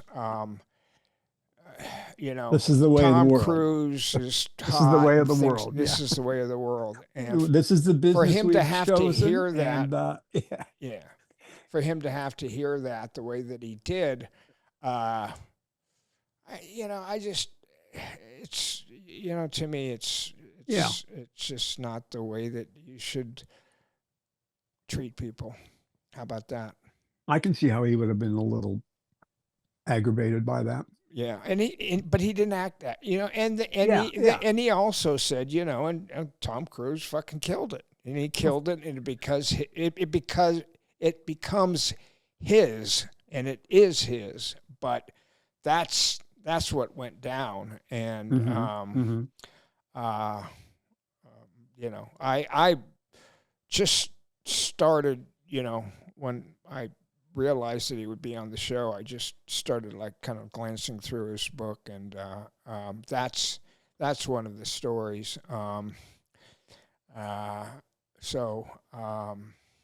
Anyway, okay, Christmas. Any more Christmas stories? I'm trying to think of any other Christmas stories. Christmas It's okay films. if you can't. We're at 2 hours What? now. So I said it's okay if you can't. We're at We're 2 at hours. 2 hours. Okay. But go watch Bad Santa again because that movie. Bad Santa. Well, yeah, I know. That one worth that's worth it. That Yeah. might be Yeah. a movie you can't really make today. Yeah. And It's the scene. It's the scene. I love the movie so much, and he's got that little kid that's Yes. like maybe kind of on the spectrum a little bit, Yeah. and he's sitting in the garage trying to kill himself in his car, and the little kid comes up. He's like, "You want me to make you some sandwiches?" He's like, "I don't want you to make me any fucking sandwiches. Leave me alone. I'm gonna kill myself."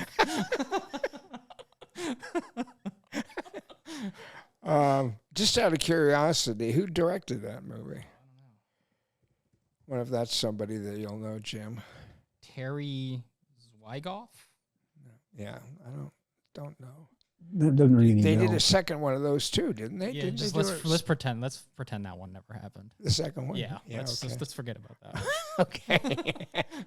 All right. So, so your choice for the listeners and viewers to see is Bad Santa. Bad Santa. I have to go with The Apartment just because I It's a love great that movie. so much. Yeah. It's I a love great Jack movie. Lemmon. I love him. But do you want to throw one out, Jim? That you think He was Jack Lemmon was in the first movie I ever saw, which was was? Mr. Roberts as a kid. Yeah, Oh, the only thing yeah. I remember about it is all the suds on the ship because he plays the laundry officer Yes. and he's trying to build a firecracker and it blows up in the laundry and there's suds all over the ship. And I was probably about 3 years old when I saw that. That's the first movie I remember. First image of a movie I remember Wow. is Jack Lemmon. Well, That was 19. he's very young in that, and he's Oh, yeah. very fun and frenetic, and Maniac. he's almost. yeah. He's very, very fun in that movie. Very, Yeah. very fun in that movie. Yeah. All right, And then so you're not going to pick one for the. You're not going to pick your favorite Me? Christmas movie, Jim. It's all up to you No, now. We're ending on your for a pick pure for Christmas movie. I would go with A Christmas Story, the Bob Clark movie. the Bob Clark movie. Okay. With that one just it holds up really well, I think, and it's just a lot of fun. Okay. All right. Well, we'll be seeing you, or we'll be talking to you again in a week, and Christmas isn't for another month or something. So, not a month, but, a ways away. So, we'll have to do, what's the first holiday after? Oh, we'll have to start. Next week, we'll do best New Year's Eve movies, New Year Eve part, New Year's Eve movies. So start thinking about that one, Jim. Okay. I worked on a really god awful New Year's Eve movie called Happy New Year, so I don't want to talk about that one. I'll come up with a different one. Happy New Year. Yeah, for Jerry Weintraub. It didn't work. It didn't work. Yeah. It didn't work, huh? Who was it? No. So I was looking up the other one. Apparently, The Apartment is also a New Year's Eve movie, so you kind of got a double one. Yeah, yeah. Oh, that's New Year's. Oh, yeah, that is New Year's Eve too, right? Yeah, right. All that take. Okay, well, there you go. Maybe I'll hang on to that one from a New Year's Eve one. But anyway, yeah, this is probably the longest podcast we've ever done. So we'll see everybody next week, and we got to figure out the whole. I hate doing a podcast with Stanhope and holding it for 10 days. And, I know Doug, and I don't think Doug gives, Doug, a lot of comedians are Doug is, when you bring up other comedians around Doug's always like, and Jim Cameron, really? You're gonna push me for Jim Cameron? And he is making he was supposed to come over here to get some dental work done or something, and I was joking to him that he was getting a new set of dentures. But that didn't happen. That's not happening anymore. He's not coming over here for that. And that's why we originally made the plan for him because he was going to be in Alabama, but he's coming over anyway. So, well, I mean, I could. We are taping with Doug on a Thursday. I could release it on the Friday, and then Jim would be like the following Monday. We probably just won't have an episode through Christmas for everybody, but we'll just have those two up early. I mean, let's do something like that. Okay. Yeah. All right, Jim. Thank you very much. You got it. I love you, Dan. I love you, man. Love you. All right. And we'll talk soon, Jim. Okay. You got it. All right, buddy. Thank you very much. Thank you very, very much. Someone dirtier than you or your muse.